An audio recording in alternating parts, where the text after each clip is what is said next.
जय हिंद दोस्तों, वंदे मातरम। मैं आपका अपना मोहंती यादव आज आपको सेफ डाइट श्रृंखला का 7वां एपिसोड लेकर आया हूँ। जैसा कि मैंने आपको पिछले एपिसोड में टैंकों के बारे में बताया था। टैंक युद्ध का अनुभव मिलने के बाद में जर्मन वारविस्ट्री ने टैंकों के लिए ऑर्डर दिया। जर्मन ने पहला टैंक A7V के रूप में बनाया था, जो केवल अपने जीवनकाल में 20 टैंक ही प्रोड्यूस किए गए थे। उनमें से केवल एक ही टैंक आज उपलब्ध है, जो कि ऑस्ट्रेलिया के फोर्टिट्यूड वैली में अवेलेबल है। ये एक 33 टन वजनी टैंक था, जबकि ब्रिटिश मार्क 4 टैंक का वजन, जो इसका काउंटर पार्ट था, 31 टन था। जर्मन बड़े पैमाने पर टैंकों का उत्पादन नहीं कर पा रहे थे, क्योंकि एक तो कच्चे माल की कमी थी और दूसरा विश्व युद्ध के चलते बहुत ज़्यादा उथल पुथल मची हुई थी और कई सारे मॉडल्स पर अलग अलग काम किया जा रहा था। 29 सितंबर को टैंक यूनिट 1 और टैंक यूनिट 2 को बनाने का निर्णय लिया गया और कुछ ही सप्ताहों में क्रू ट्रेनिंग भी शुरू हो गई। शुरू में ज़्यादातर फीमेल टैंकों को बनाने का निर्णय लिया गया था, जबकि बाद में डिसीजन लिया गया कि सारे टैंक मेल टैंक के रूप में ही बनाए जाएंगे। यहाँ मैं बता देना चाहता हूँ, टैंक दो तरह के होते हैं कि मेल टैंक और फीमेल टैंक। फीमेल टैंकों में जहाँ 6 मशीन गनें होती हैं, एक आगे एक पीछे और दो मशीन गन दोनों साइड में होती हैं, जबकि मेल टैंक में सामने की तरफ एक 57 mm की गन होती है, जबकि 6 मशीन गनें बाकी तीनों साइड में होती हैं। प्रत्येक यूनिट में 5 A7V टैंक, 5 ऑफिसर और 108 NCO होते थे। वे सभी एक मोटर ट्रांसपोर्ट ऑफिसर से कंट्रोल होते थे। 1 दिसंबर 1917 को यूनिट 3 को रेज करने का निर्णय लिया गया और 12 जनवरी 1918 को यूनिट 1 और यूनिट 2 को फ्रंट की तरफ जाने का ऑर्डर दिया गया। लेकिन टैंकों की संख्या के मामले में जर्मन कंडीशन अभी भी ठीक नहीं थी।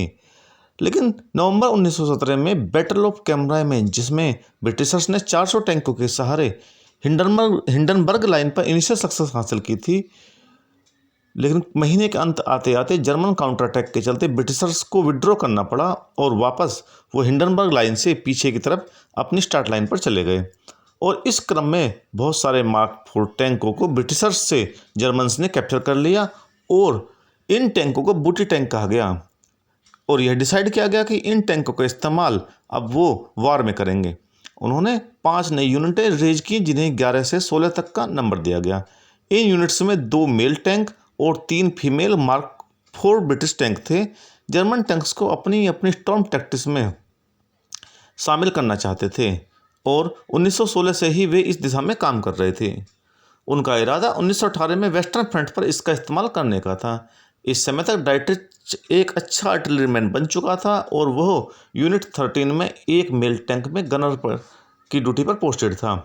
इसी दौरान यूनिट 1, 2 और 11 को फ्रांस भेजा गया और फादर ऑफ स्टॉर्म ट्रूपर्स, जो captain roar storm troops battalion 5 में कमांड कर रहा था, उसके साथ ब्यूविली मोंटमेडी में स्टॉर्म ट्रूप्स के साथ टैंकों को कैसे ऑपरेट करना है की ट्रेनिंग करना था। 27 फरवरी को यूनिट 1 ने स्टॉर्म बटालियन 5 के साथ केसर के सामने एक डेमोस्ट्रेशन दिया। केसर, जो उस समय जर्मन आर्मी का कमांडर इन चीफ था, और 3 सप्ताह बाद जर्मन टैंक अपने एक्शन के लिए तैयार थे। 17 कोर्प्स को यूनिट 1 के 4 टैंक और 19 कोर्प्स को यूनिट 11 के 5 टैंक सैन क्वेंटिन एरिया में ऑपरेट करने के लिए दिए गए। इसका प्रमुख उद्देश्य उन स्ट्रॉन्ग पॉइंट्स को कवर करना था जो लीडिंग स्ट्रॉन्ग ट्रूप्स ने बाईपास कर दिए थे। 21 मार्च को जब जर्मन ऑपरेशन माइकल शुरू होना था, तो 2 A7V टैंक खराब हो गए और केवल 2 A7V टैंक ही वर्किंग कंडीशन में बचे। इसी तरह यूनिट 11 के 2 टैंक आर्टिलरी फायर से बर्बाद हो गए और 2 खराब हो गए। केवल एक टैंक ही दुश्मन से आमना सामना करने के लिए बचा। बहुत ही अच्छी शुरुआत नहीं हुई थी और ब्रिटिशर्स के द्वारा इन टैंकों का यूज भी पूरी तरह नोटिस नहीं किया जा सका। टैंक दुश्मन से लड़कर के वापस आने से पहले ही या तो खराब हो गए या दुश्मन के द्वारा मार गिराए गए। इसी के साथ मैं आज का अपना ये एपिसोड समाप्त करता हूँ और आगे की कहानी अगले एपिसोड में। दोस्तों, उम्मीद करता हूँ कि आपको ये सीरीज पसंद आ रही होगी।